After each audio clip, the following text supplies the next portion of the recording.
Ashamarka hune akan mirtana kabajamtoota fi jaallatamtoota maatiiwwan hiliif kan taatan hundinuu qabiyya keessaa kan biyyaan ala jirtan iddoo jirtee fi nagaadhaa fi kabajuu keenya gaara ce'ee laga bahee bakka isin jirtanitti isin haqaqqabu isin jechaatanii egaa kabajamtoota fi jaallatamtoota daawwattoota maatiiwwan hiliif maltiimiidiyaa kan taatan hundinuu argaa dhageettii torbaan kanaa kan isin dubbisaa argaa dhageettii kana kan isin dubbisan keessan maatii Akkuma beekamu koreewwan sagalee muummicha ministeera Dr. Abiy Ahmed filataman guyyaa har'aa gaazexeessitootaaf ibsa kennanii jiran Hasanat Abbaastu qindeeffate.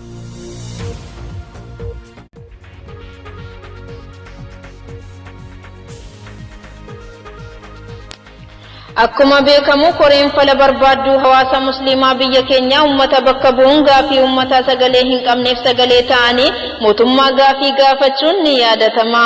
Akkasumas mootummaanis gaafii isaan gaafatan deebisuu osoo hin taane ashabbarii alqaa'idaa ashabbarii jechuun gara hidhaatti dabaruu waggaa 5 mana hidhaatti dararaan irra gahuun isaanii ni yaadatama. Haa ta'u gara jijjiirama yeroo ammaa kanaa wal qabsiisuun muummichi ministeeraa Dr. Abiy Ahmed gaafilee isaan gaafatan yaada keessa galchuun nama sadii Ustaaz Abubakar Ahmed, Ustaaz Ahmadiin Jabal, Ustaaz Kaamil Shamsuu akkasumas qaamota majlisaa Itoophiyaa irraa Sheek Muftii Haji Umar, Sheek Muhammad Amin, Sheek Idris akkasumas qaamota biraa irraa nama sadii walumaa galatti nama 9 filuudhaan ummata musliimaa Itoophiyaa hunda bakka bu'anii akka isaan rakkoo jidduu ummata musliimaa jidduu jiruu fi gara fuulduraatti tokkummaadhaan wal qabatanii akka hojjetaniif muummichi ministeeraa Dr. Abiy Ahmed filuun isaanii ni beekama. Koreen dhaabbilee jijjiirama hawaasa musliimaa erga hundeeffamee ji'ootan 8 lakkoofsisee jira. Haa ta'u malee yeroo gara yerootti koreewwan saglan muummicha ministeeraa Dr. Abiy Ahmediin filataman gaafilee uummanni qabuu fi filannoo majlisaa irratti hojjechuudhaaf biyya alaa fi biyya keessa sosocho'anii turaniiru. Sochii isaan godhan sanii keessatti hanqinni tokko fi rakkinni akka isaan mudate gaazexeessotaaf ibsa kennuun isaanii ni beekama.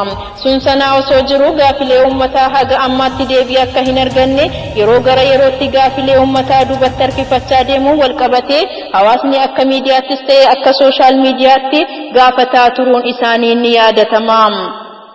Kanumaan wal qabsiisuun akka fuula Facebook Ustaaz Ahmadiin Jabal irraa argannetti gaafii ka'anii jiru.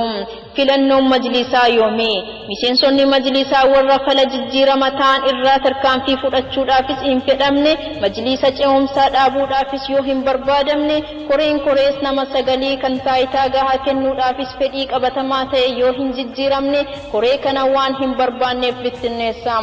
Filannoon majlisaa guyyaa itti godhamuun otoo hin ka'amin adeemuun rakkoo babal'ataa osoo deemaa jiru fi taayitaa ifa ta'e otoo hin qabatin haala kanaan miseensummaa koree kanaa ta'ee fufuun sirrii waan hin taaneef ummataaf rakkina ta'uu waan hin barbaanneef miseensummaa koree kanaa keessaa qabu mirga kootiin gara gadhiisuutti adeema.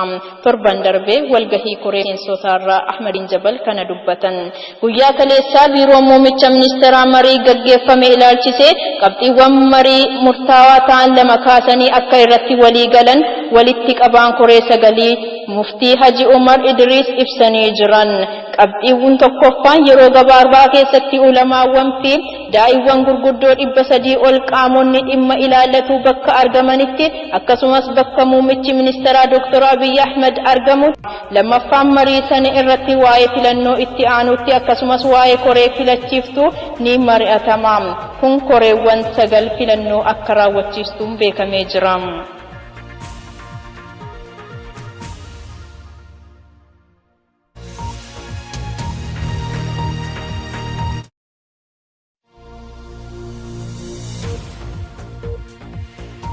Sagaleen muummicha ministeera Dr. Abiy Ahmediin filataman guyyaa har'aa ibsa kennan keessatti masjiidawwan gubachaa jiru. Yookaan bakkeewwan amantaa gubachaa jiru seeraan ala akka ta'e akka balaaleffatan. Manoonni amantaa gubachuu miti wal kabajnee jaalaan tokkummaan gara fuulduraa akka deemnudha muftiin Haji Umar Idris. Kanuma wal qabsuudhaan dhimma masjiidawwan gubachaa jiru Ustaaz Abubakar Ahmed dubbifne fuula Facebook Ustaaz Ahmadiin Jabalii fi Kaamil Shamsuu irraa waan qindeeffame qabna. Jamal Muhammad Tahir ማያ ሙፍቲ ያነሱት ሁሉም ማለት ሙስሊሙም ክርስቲያኑም ይሄ ቤተ እምነቶች ላይ የሚደርሰው ነገር መቆም አለበት። እምነታችን የመከባበር እምነት ነው። አንዱን እምነት የማጥፋት ወይም ደግሞ ጥቃት ማድረስ በእምነቱ የተከለከለና ውግዝ ተግባር ነው። ከዚህ ነገር እጃቸውን ሊቆጠቡ ይገባል። ይሄን ተግባር የሚፈጽሙ ሰዎች ነው። አኖ አማራ ኪበ ጎንደር መጋላ ኢሲቲ አልሐ ቶርባን ኸሊሳ ቃመሂን ቤከምኔን መስጂዶኒ ለመጉበሙ ገባሱን ኸኘኒ ያልሰማ حالو مول فكاتون هلكن الحدا غودين مكيب غوندر انا اندبت غند جارا غدو جدمو كيست مسجدني توكو غبمو اودي فنوني اديسا بلا كانان قبيني مسجدوتا اوسو توكلي هنافين غوتومان غوتوتي بربداون اساني بكمي جرا بلا خانا اتغافتما واجر دموتا كومونيكيشني غودينا كيب غوندر بلا تسمودتي يچون تي في نان چاتي في ليبس خني توري هاتا اوملي هنگ هاردات يكنان چكيستي مسجدوت ايرتراوتمي توري كانا ميديان بيتي اي تي في الراحاسي توكلين اك هنگباسين مدين كينيا افسني جران